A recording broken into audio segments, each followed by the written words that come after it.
할렐루야. 오늘 2021년도 5월 2일 5월 첫 주일 예배를 살아계신 하나님께 올려드리겠습니다. 사랑하신 아버지 하나님 감사합니다. 오늘도 거룩하고 복된 주의 날 허락하신 하나님, 우리들 예배자로 불러주시니 감사드립니다. 우리 모두를 우리 주님 예수 그리스도의 보혈로 씻으시고 성령으로 충만케 해주셔서 오늘 또 예배 가운데 찾아오실 하나님을 만나는 놀라운 내 시간 되게 만들어줄 것을 믿사옵고 감사하며 예수 그리스도의 이름으로 기도하옵나이다. 아멘. 찬송가 191장. 내가 매일 기쁘게 순례의 길 행함은 주의 팔이 나를 안보하며, 내가 주의 큰 복을 받는 참된 비결은 주의 영이 함께함이라. 성령이 계시네, 할렐루야 함께하시네.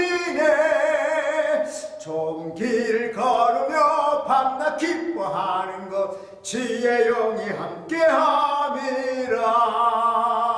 아멘. 오늘 예수님과 요한과 함께하는 산책 9번째, 요한복음 1장 29절로 34절의 말씀입니다.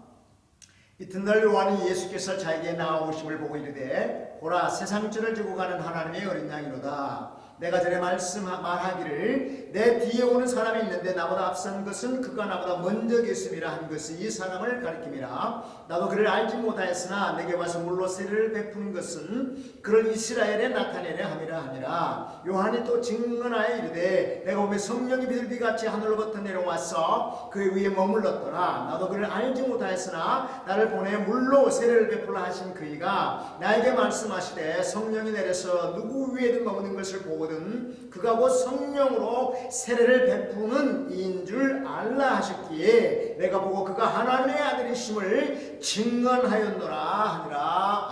아멘. 오늘 본문 말씀을 중심으로 물세례와 성령세례의 사명이라고 하는 제목으로 함께 말씀을 나누겠는데요. 자, 우리가 세례 요한이 가진 사명을 잘 알고 있습니다. 바로 물 세례를 베푸는 사명을 가지고 하나님께로부터 펜포, 번영을 받은 그런 하나님의 사람이었던 것을 우리가 이렇게 잘 알고 있는데요. 자, 세례 요한의 사명 가운데 우리가 항상 기억할 게 있는데, 물 세례만 항상 생각하는 것 같아요. 그런데 사실은 세례 요한의 사명 중에 더 큰 것이라고 할 수 있는 것들이 있습니다. 다시 말하면 예수님이 그 그리스도로서의 사역을 준비하도록 예수님이 이 땅에 오시기 6개월 전에 이 땅에 보냄을 받은 사람이 바로 세례 요한이 아니겠습니까? 그래서 세례 요한의 사명, 첫째는 예수님의 사역을 준비하는 것이고, 오늘 우리가 요한복음 1장 6절에서 7절에서 이미 말씀한 것처럼 그는 빛이 아니고 빛이신 생명이신 예수 그리스도를 증거하고 자기를 통해서 많은 사람들이 예수님을 그리스도로 구세주로 인정하여 구원받게 하기 위한 하나의 위대한 그리스도의 사명을 감당하도록 준비되어진 하나의 증인으로서 본을 받았다라고 분명하게 성경은 밝혀주고 있습니다. 그래서 오늘 본문 요한복음 1장 29절에 보면 그는 이렇게 또 증언을 했죠. 보라, 세상죄를 지고 가는 하나님의 어린 양이로다. 예수님께서 자기에게 나오는 것을 보고 자기 제자들이 많이 있는 가운데 그들에게 예수님을 선포합니다. 뭐라고요? 보라, 세상죄를 지고 가는 하나님의 어린 양이다. 결국은 그는 인류의 모든 죄를 대속하기 위해서 십자가에서 보혈을 흘려 우리의 죄값을 대신 치르시고 우리를 하나님의 자녀로 사신 리뎀션, 구속의 사역을 위해서 오셨다라고 하는 것을 증언했지요. 그리고 30절에 보면은 그 요한 사도가 증거했던 것처럼 자, 30절 이렇게 기록하고 있습니다. 내가 전에 말하기를 내 뒤에 오는 사람이 있는데 나보다 앞선 것은 그가 나보다 먼저 겠음이라 한 것이 이 사람을 가리킴이라. 이제 그 동네 사람뿐만 아니라 사실 요한의 제자들도 알죠. 예수님이 육천형 6개월 먼저 이 땅에 오셨다는 것. 그럼에도 불구하고 그분이 나보다 먼저 계셨다라고 증거하는 것이죠. 바로 그분은 태초에 천지를 창조하셨던 성령 하나님이라는 것을 사도 요한은 요한복음 1장 1절로 사절을 통해서 명백하게 밝혀줬고, 세례 요한도 바로 그것을 다시 한번 강조하고 있는 것을 보게 됩니다. 자, 그러면 세례 요한의 기이한 사명 중에 바로 이 물세례인데요. 물세례는 그러면 무엇을 위한 세례인가?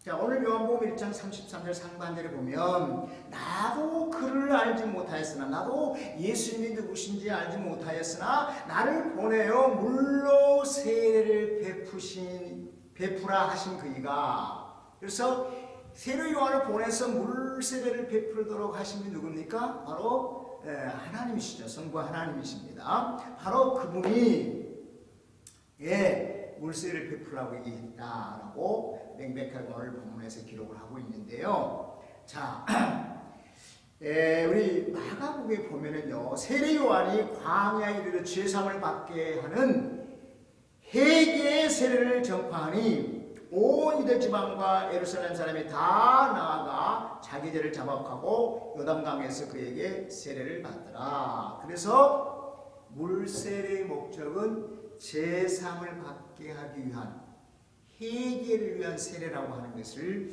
성경은 명백하게 밝혀주고 있고요. 또 실질적으로 세례 요한이 회개하라, 천국이 가까워지느니라 복음을 전하면서 회개의 증거로서 물세례를 줬는데, 이와 같이 오늘 본문에서 마가복음에서 기록하고 있는 것처럼요, 예루살렘, 온 유대와 예루살렘에 많은 사람들이 나와서 자기 죄를 고백하고 회개하고 그리고 나서 물세례를 받았다라고 명백하게 기록을 해주고 있습니다.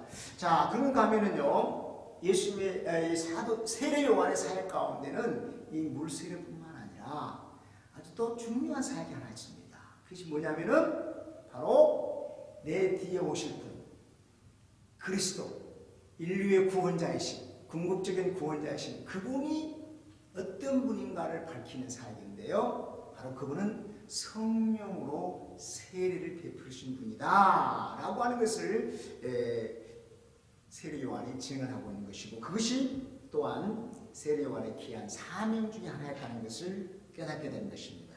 그래서 오늘 본문 요한복음 1장 31절 32절을 먼저 봅니다. 나도 그를 알지 못하였으나 내게 와서 물로 세례를 베푸는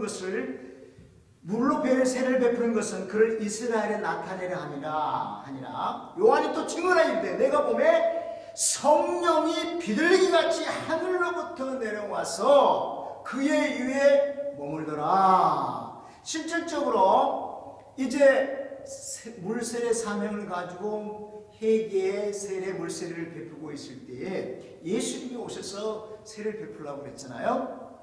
그래서 선생님, 제가 세례를 받았는데 무슨 말씀입니까? 아니야, 네가 나에게 세례를 베품으로 하나님의 의가 이루어진 것이다. 세례 요한은 순종하는 마음으로 예수님을 요단강에서 세례를 베풀었을 때 바로 비둘기 같은 성령이 예수님 위에 임하는 것을 봤습니다. 그리고 하늘의 음성이 들었죠. 이는 내 사랑하는 자니 그의 음성을 들으라. 이 말씀을 들었지 않습니까? 그런데 요한은 성령이 비둘기같이 예수님께 임하는 것을 보면서 하나님께 주신 말씀이 생각났습니다. 메시지가 생각났습니다. 그것이 바로 33절과 34절이죠. 나도 그를 알지 못하였으나 다시 나를 알고, 예수님이 정말 그리스도이신지 구세주신지 하나님의 아들 성자 하나님이신지를 알지 못했으나, 왜?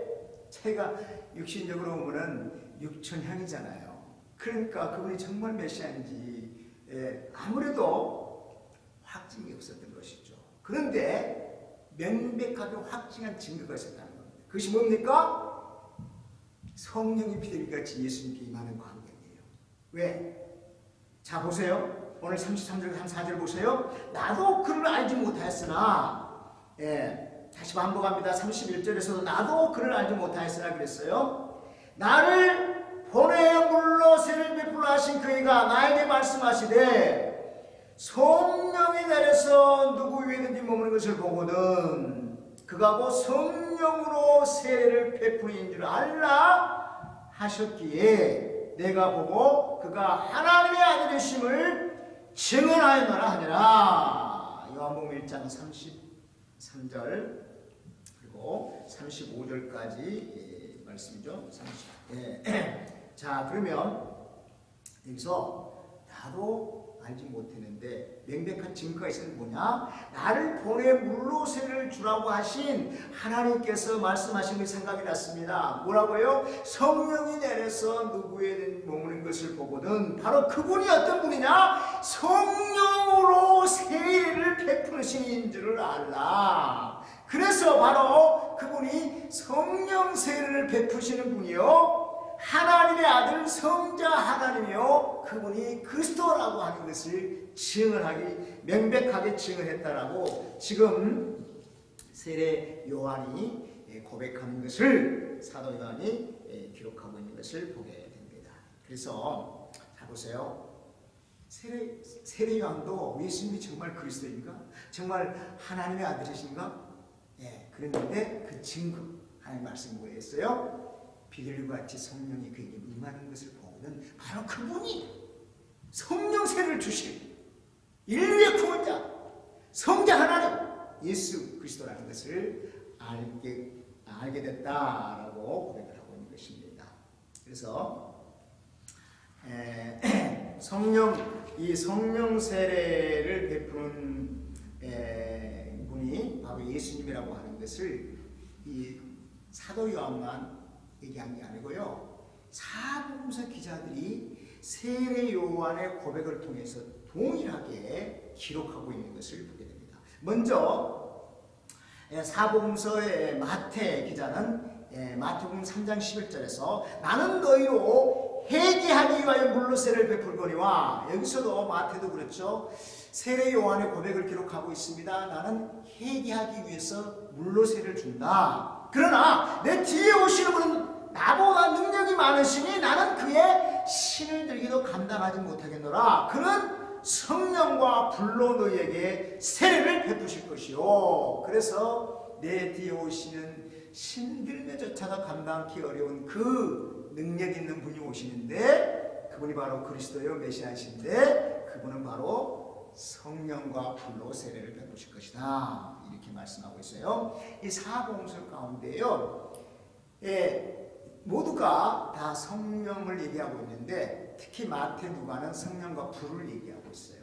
그래서 성령은 고린도전서 얘기한 것처럼 하나님이 주시는 성부 성자 성령 특별히 우리가 물로 세를 때 성부와 성자와 성령 이름으로 세례를 베푸노라 하잖아요. 근데 특별히 이 성령 세례만큼은 성자 하나님의 몫이라고 기록을 하고 있어요. 물론 성자 하나님도 궁극적으로는 한 분 하나님이시잖아요. 한 분 하나님이심. 그런데 자 보세요. 물 세례가 있는가 하면 성령 세례가 있고 불 세례가 있는 것을 보게 됩니다. 자, 이 세례에 대해서 여러 가지 논란이 신학자들 간에 있는데요. 이 성경은 사실 굉장히 클리어하게 물 세례와 성령 세례를 보여주고 있습니다. 자, 마가는 어떻게 기록하고 있습니까? 자, 마가복음 1장 8절입니다. 그가 전파에 이르되 나보다 능력 많으신 이가 내 뒤에 오시나니 나는 굽혀 그의 신발끈을 풀기도 감당하지 못하겠노라. 나는 너희에게 물로 세례를 베풀었거니와 그는 너희에게 무엇으로? 성령으로 세례를 베푸시리라. 명백하게 마가도 기록하고 있는 것일 겁니다. 누가는 어떻게 기록하고 있나요? 누가복음 3장 16절입니다. 자, 15절이 먼저 읽을게요. 백성들이 바라고 기다림으로 모든 사람이 요한을 혹 그리스도신가 심중에 생각하니 여기 요한은 세례 요한을 얘기하는 거예요. 자, 요한이 모든 사람에게 대답했는데 나는 물로 너희에게 세례를 베풀었거니와 나보다 능력이 많으신 이가 오시나니 나는 그의 신발끈을 풀기도 감당하지 못하겠노라. 그는 성령과 불로 너희에게 세례를 베푸실 것이요. 그래서 지금 백성들이 세례 요한이 혹시 그리스도인가? 그런 마음을 품 것을 보고 No way! 나는 물로 세례 주지만 그리스도는 물로 세례를 베푸실 뿐이 아니라 성령으로 세례를 베푸실 것이고 더 나아가서는 불로 세례를 베풀 것이다. 그래서 성경에 나오는 세 가지 세례가 있습니다. 첫째 물세례, 회개를 위한 물세례가 있고요. 둘째 성령 세례가 있고 그리고 불 세례가 있는 것을 우리가 성경을 통해서 알게 되는 것입니다. 제가 보기엔 그렇습니다. 물세례는 필수입니다. 우리가 예수 그리스도를 내 구세주로 영접하고 내가 회개의 열매를 맺었다는 증거로서 물세례를 받고 물세례는 주님과 함께 내가 내 자아가 죽어지고 다시 주님과 함께 부활의 영광에 들어가는 그런 연합에 또한 상징성이 있는 것이죠. 그리고 나는 이제 구원받은 하나님의 자녀가 됐다. 나는 명백한 그리스도의 제자가 됐다라고 하는 증거로서 물세례가 필요한 것을 보고 있고 그래서 마태복음 28장 20절 우리가 잘 알고 있죠. 더 나아가서 두 번째 세례는 이 성령 세례라고 하는 것입니다. 이 성령 세례는 왜 필요한가 이제 우리가 보게 되는데요. 물론 요한도 우리가 읽었던 것처럼 오늘 본문 1장 31절 34절에서 바로 예수님이 성령 세례 베푸실 것임을 명백하게 기록하고 있습니다. 그런데 이것은 이 사복음서 기자들만 얘기한 게 아니고요. 물론 요한의 고백을 통해서 했지만 예수님께서 직접 하신 말씀을 들어보시기 바랍니다. 먼저 누가복음 24장 49절입니다. 볼지어다 내가 내 아버지께서 약속한 것을 너에게 보내리니 너희는 위로부터 능력으로 입혀질 때까지 이 성에 머물라 하시니라. 부활하신 예수님이 제자들에게 하신 메시지고요. 좀 더 구체적으로 사도행전 1장 4절 5절입니다. 사도와 함께 모이사 그들에게 분부하여 이르시되 예루살렘을 떠나지 말고 내게서 들은 바 아버지께서 약속한 것을 기다리라. 지금 누가복음 24장 49절 말씀은 같은 내용이죠. 그런데 5절 말씀은 좀 더 구체적으로 요한은 물로 세례를 베풀었으나 너희는 몇 날이 못되어 성령으로 세례를 받으리라 하셨느니라. 바로 이걸 사도행전 1장 5절에서 예수님께서 바로 승천하기 직전 지상 명령 1장 8절 말씀을 주시면서 하신 말씀입니다. 1장 8절이 어떻게 읽습니까? 오직 성령이 너에게 임하시면 너희가 권능을 받고 예루살렘과 온 유대와 사마리아와 땅 끝까지 이르러 내 증인이 되리라 하시니라. 할렐루야. 여기서 성령 임하면 사실 4절 5절 그리고 6절 7절은 하나님 나라가 언제 임합니까? 제자가 끼어들었죠. 그때 그것은 아버지께서만 아닌 것이다. 그리고 이어서 8절 말씀 이어서 하시는 겁니다. 그러니까 4절 5절과 8절은 지금 예수님께서 승천하기 직전에 제자들에게 주신 지상명령을 주시면서 하신 말씀인데요. 이 증인의 사명을 감당하기 위해서는 뭘 해야 된다고요? 하늘부터 능력을 입어야 된다라는 얘기입니다. 하늘로부터 능력을 입는 것을 뭐라 그래요? 성령 세례다. 이렇게 지금 예수께서 명백하게 밝혀주고 있는 것이죠. 그래서 어떤 분들은 이제 성령 세례를 받지만 구원받지 못한다. 그거는 아닙니다. 구원받는 것은 세례요한이 지적한 것처럼 보라 세상 죄를 지고 가는 하나님의 어린 양 예수님의 그리스도 보혈의 은혜를 믿음으로 그분을 나의 구세주로 주님을 영접했을 때에 우리가 born-again 크리스천이 되고 우리는 구원을 받는 것이고 바로 1단계의 성령의 기름 부음이 임하게 되는 것이고 그것은 구원의 확신을 갖는 단계에 이르게 되는 것이고요. 두 번째 단계가 바로 뭐냐면 이제 능력 있는 증인의 사명을 감당하기 위해서는 성령 세례를 받아야 된다. 그렇기 때문에 부활하신 주님께서 제자들에게 당장 나가서 복음을 전해라. 능력 있는 증인이 되라 하지 아니하시고 너희들이 그러한 능력 있는 증인이 되기 위해서는 먼저 하늘로부터 능력을 입어야 된다. 바로 성령 세례를 받아야 된다라고 말씀하는 것이고 세례 요한은 물로 세례를 베풀고 있지만 너는 몇 날이 못돼 성령으로 세례를 받으리라. 그들이 간절히 그 말씀을 순종하여 기도했을 때에 바로 오순절날 이름에 사도행전 2장에 성령 세례가 임하는 광경을 우리가 명백하게 보게 되는 것입니다. 자, 그러면 베드로도 이 성령 세례에 가서 자기가 이제 설교하고 증언한 것들이 나옵니다. 예를 들면 지금 사도행전 1장에서 이미 2장에서 1장 1절 4절에 보면 성령 세례가 임하는 장면이 나오죠. 그때에 그들이 기쁨과 감격 속에서 하나님을 찬양하고 방언으로 기도하고 그 소리가 얼마나 컸던지 그 오순절에 예식을 지내러 왔던 많은 유대인들이 그 수만 명이 모여들었잖아요. 그들에게 베드로가 설교를 했죠. 그 설교를 하고 나서 어떻게 됩니까? 남자 성인만 해서 3,000명이 회개하고 구원받는 역사가 일어났고 바로 그것이 초대교회의 근간이 된 거 아니겠습니까? 자, 그래서 그 설교 중에 베드로가 이제 너희들이 말한 것처럼 이 사람들이 방언 기도하고 막 기뻐 춤추고 이 성령 세례 받고 기쁨과 감격을 이루지 못하고 하나님을 찬양하고 영광 돌리는 그들 보고 아니 이 사람들이 지금 술 취한 거 아니야? 이렇게 비방하는 사람들이 있었죠. 그때 베드로가 일어나서 얘기한 내용입니다. 사도행전 2장 15절 17절입니다. 때가 제3신이 너희 생각과 같이 이 사람들이 취한 것이 아니라 이는 선지자 요엘을 통하여 말씀하신 것이니 이르시되 하나님 말씀하시기를 말세에 내가 내 영을 모든 육체에 부어주리니 너희 자녀들은 예언할 것이요 너희 젊은이들은 환상을 보고 너희 늙은이들은 꿈을 꾸리라. 아멘. 여기서 술 취해서 그런 게 아니야. 요엘 선지자가 이미 예언하신 말씀대로 말세에 내가 내 영을 성령을 모든 육체에 부어줄 것이라고 하는 그 예언의 말씀이 성취가 되어진 것이고 그 말씀이 이루어져서 이제 이들이 예언을 하고 이거는 환상을 보고 꿈을 꾸고 기쁨과 감격 속에서 방언으로 하나님 헤븐리 랭귀지죠. 하나님 나라의 언어를 말하며 하나님을 찬양하고 영광 돌리는. 그래서 얼핏 보기에는 이 사람들 정말 취한 사람들 아니야? 이렇게 할 정도로 기쁨과 감격에 빠져있는 그들의 모습에 그 현상이 뭐냐? 술 취한 게 아니고 성령에 취해서 성령 세례를 받아서 이런 현상이 일어나 보이는 것이다 라고 베드로가 이제 설교를 했습니다.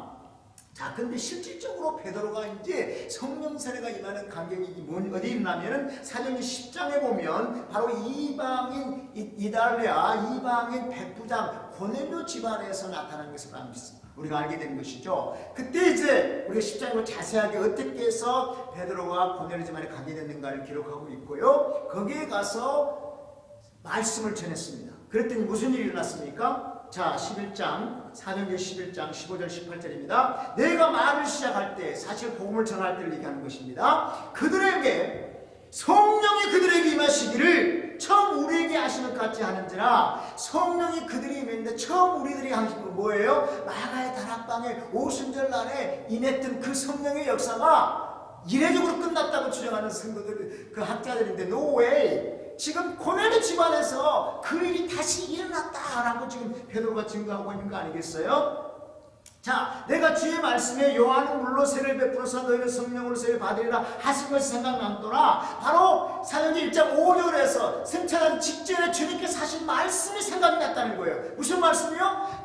요한은 물로 세례를 베풀었지만 이제 너희는 옛날에 못돼요. 성령으로 세례를 받을 것이다 라고 하는 말씀이 생각났고 그것이 오순절날 자기들에게 임했고 바로 120 성도들에게 임했죠. 그리고 나서 이제 고넬료 집안에서 베드로가 설교할 때도 동일하게 그곳에도 성령 세례가 임했다고 증거를 하는 것이고요. 바로 이 증거는 뭡니까? 예루살렘에 있는 사도들이 야, 네가 어떻게 이방인들에 가서 그 먹고 마시고 가서 교절했다며 이렇게 비방을 할 때에 베드로가 이 증거를 하는 것입니다. 그리고 나서 베드로 계속 얘기합니다. 그런즉 하나님이 우리 주 예수 그리스도를 믿을 때에 주신 것과 같은 선물을 그들에게 주셨으니 내가 누구이기에 하나님을 능히 맡겠느냐 하더라.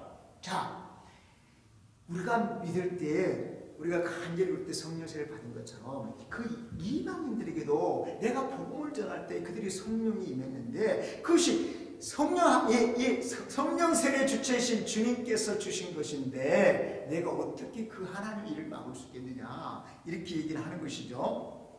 그랬더니 그 의기당당하여 베드로를 이방인 고넬료 집에 간 것을 비난하고 있던 그들이 이 베드로의 확실한 체험에 근거한 이 증언을 듣고 어떻게 반응을 합니까? 바로 다음 구절 보겠습니다. 다음 구절 말씀을 보겠습니다. 사도행전 11장 18절 그들이 이 말을 듣고 잠잠하여 하나님께 영광을 돌리는데 그러면 하나님께서도 이방인들에게 생명하는 해결을 주셨도다 아니라 그러면 하나님께서 이방인에게도 생명하는 해결을 주셨도다. 자, 그러면서 그들이 오히려 베드로를 비난했다가 삐죽해졌을 뿐만 아니라 하나님께 영광을 돌리기 시작했고요. 바로 이 사건을 통해서 사도들이 시각이 달라지고 이방인들을 무시하고 갈시하고 자기들만 유대인들만 구원받은 하나님의 선택받은 선민이라고 생각을 했는데 바로 이 성령 세례 사건이 이방인 집안에 있는 가족들에게 바로 12명이 모여 있었죠. 이만 그 성령 세례 사건을 통해서 이 베드로의 증언을 통해서 이제 예루살렘에 있는 사도들조차도 하나님께서는 우리 유대인뿐만 아니라 정말 이방인들에게도 구원을 베푸시고 그들에게도 성령 세례까지 베푸시는 하나님이구나. 이 하나님의 섭리를 깨닫게 되는 것이고요. 그 은혜로 저와 여와 같은 유대인이 아닌 이방인들도 이 놀라운 복음의 은총을 입고 구원받은 하나님의 자녀가 된 거 아니겠습니까? 그렇기 때문에 이 성령 세례 사건은 너무나 귀한 사건인 것을 보게 되는 것입니다. 자, 결론적으로 말씀드리겠습니다. 이제 예수 그리스도의 보혈의 은혜로 예수님을 나의 삶의 주인으로 그리스도로 영접하여 구원받은 우리들이 해야 할 것 무엇입니까? 주님께서 주시는 이 지상명령을 감당해야 됩니다. 우리는 이 구원의 기쁨과 감격을 가지고 영원한 생명을 가진 이 기쁨을 가지고 감격을 가지고 그 은혜에 보답할 수 있는 것은 주님의 뜻을 이루어주는 것이고 무엇보다도 죽어가는 그 불쌍한 영혼들을 향하여 복음을 전하는 일을 해야 되는데요. 그렇게 하기 위해서는 뭘 해야 된다고요? 예수님께서 부활하신 게 제자들이 말씀했습니다. 예루살렘 떠나지 말고 복음 전하기 전에 먼저 해야 될 것이 있는데 바로 그것이 뭐냐?